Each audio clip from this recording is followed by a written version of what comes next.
Are you hoping to quit smoking this year? While the number of people smoking in Ireland is actually falling, almost 6,000 people died from tobacco-related diseases last year. With me in studio is Dr. Ross Morgan, spokesperson for Action on Smoking and Health Ireland, ASH Ireland. You're very welcome to the programme. Thank you, Pat. Now, people at this time of year, inevitably, smokers think, I'll try and give it up. Is there a good way, a better way, a best way, gums, vaping, patches, or cold turkey? Well, I think the first thing is to be thinking about it and to give it a quit attempt, because it's very hard to stop smoking.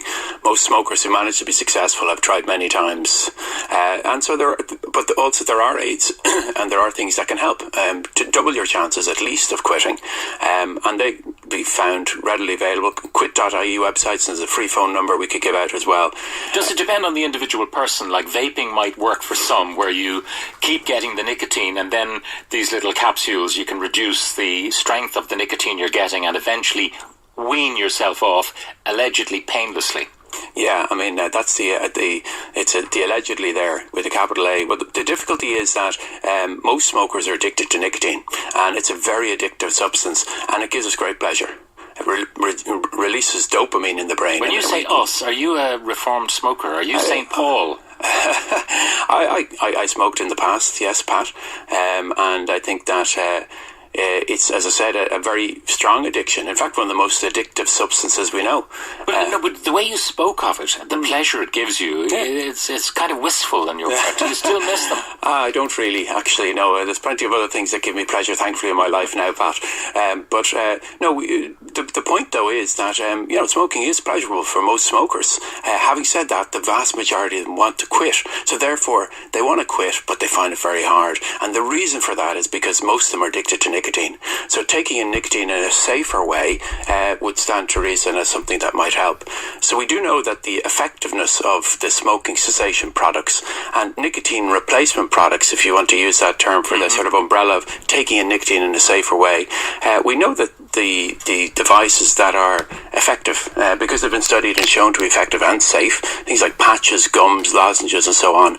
Vaping is a relatively newcomer to the game and isn't actually marketed as a cessation product because its ability in that regard hasn't really been demonstrated. Yeah. And also it requires the person who's vaping to institute their own program of nicotine reduction. Yeah, that's fair to say. Having said that, it mimics the inhalation of tobacco quite well, and so a lot of people are trying vaping. Unfortunately, many people, and most that I meet, at least in my clinics, are sort of dual users, so they're vaping in some environments and smoking of course in others. That hand-to-mouth habit is continued with the vaping, so very easily to slip back into the fags. Well, it can be, and it continues the nicotine addiction. So I would say if when people ask me what's the evidence or what's the effectiveness of smoking cessation products, I would point them to certain amounts of interventional counselling and so on, doubling your chances of quitting with the aid of nicotine replacement products that we know that are available,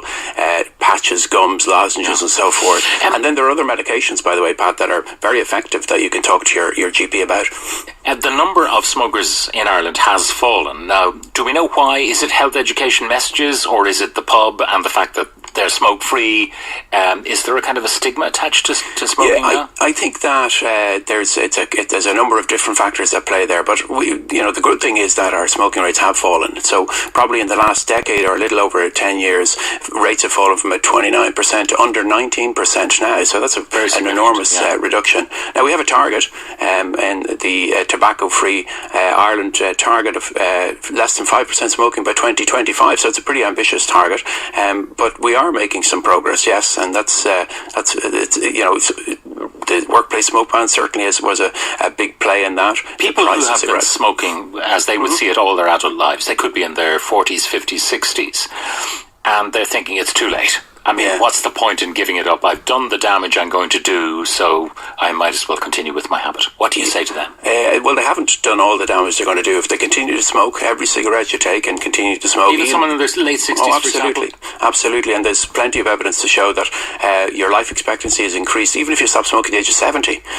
The greatest benefit is to stop smoking earliest, of course, but yes, stopping smoking later in life. The benefit of stopping smoking is accrued very quickly, actually, for a lot of things, particularly with regard to heart disease and circulatory disorders. Most people, unfortunately, who die of smoke-related disorders, it's heart, strokes, and then lung diseases. They take a lot longer for the effect to be but mitigated. Stopping at any point is going to do you some Stopping good. at any point is great for your health and good for your pocket.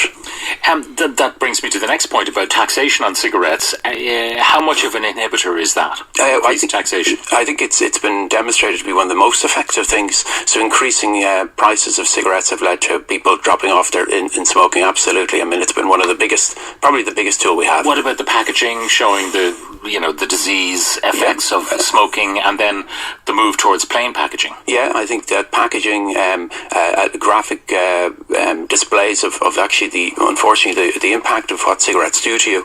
Plain packaging, which is present in Australia now for a number of years, has been shown to reduce the attractiveness of cigarettes. So showing off by having a particularly expensive or exotic brand is no longer available to you. Yeah, well, I think Mr. O'Reilly used to say that it should do what it says on the tin, and that's unfortunately what cigarettes do. Yeah, I would suspect that the pictures that you have on the cigarette packs of diseased lungs and so on has more of a deterrent effect on the spectator. Like a child sees that and maybe picks up the pack of fags and says, "What's that?" Because the smokers seem impervious to them. Yeah, they're pretty gruesome images. Remember that smokers are recruited generally from the ranks of the teenagers, and so most people start smoking before they're 18. So the impact of these is on the attractiveness for people starting smoking, but also as a reminder to people who are smoking that perhaps it's a good time to think about quitting. The smoking ban in public places has been regarded as a success, but of course in many of the pubs they have heated outdoor areas where the smokers all gather.